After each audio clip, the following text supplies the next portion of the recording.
Hi, ഇന്നത്തെ നമ്മുടെ യാത്ര ഒരു കാട്ടിലൂടെയാണ്. ഒരു കാട് താണ്ടി വരുന്ന ക്യൂരിയസിൽ എനിക്ക് പെട്ടെന്ന് ഫോട്ടോ എടുക്കാനൊന്നും സാധിച്ചില്ല.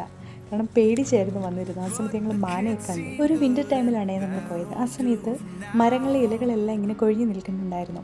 ചില സ്ഥലങ്ങളിൽ നമുക്ക് മഞ്ഞ് കണങ്ങൾ ഇങ്ങനെ കാണാൻ സാധിക്കുന്നുണ്ടായിരുന്നു. നമ്മളിന്ന് കാണുന്നത് ഒരു 3 പോയിൻ്റാണ്.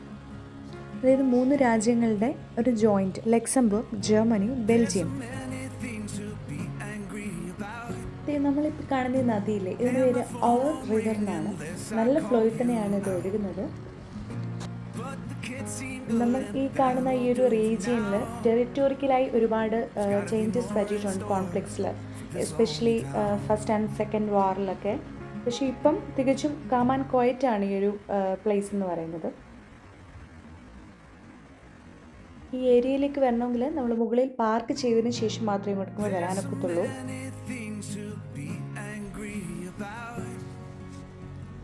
ഈ ബ്രിഡ്ജ് എന്ന് പറയുന്ന ഒരു ബോർഡർ ബ്രിഡ്ജാണ്. കാരണം ഈ 3 രാജ്യങ്ങളിലെ ജോയിൻറ്റ് ചെയ്ത്, അതായത് ഇവിടെ നിന്നും അപ്പുറത്തെ സിറ്റിയിലേക്ക് നമുക്ക് പാസ് ചെയ്യാനായിട്ട് നമ്മളെ ഹെൽപ്പ് ചെയ്യുന്ന ഒരേ ഒരു ബ്രിഡ്ജാണ്. ജോർജസ് വാഗ്നർ എന്ന പേരിലാണ് ഈ ബ്രിഡ്ജ് അറിയപ്പെടുന്നത്. നമ്മൾ ഈ കാണുന്ന ബ്രിഡ്ജിൻ്റെ മുകളിൽ നിന്നും എടുത്തിട്ടുള്ള ഒരു വ്യൂ ആണ്. അപ്പം അഡ്വഞ്ചറൊക്കെ ഇഷ്ടമുള്ളവർക്ക് പറ്റിയ സ്ഥലമാണ്. അപ്പം bye, have a nice day.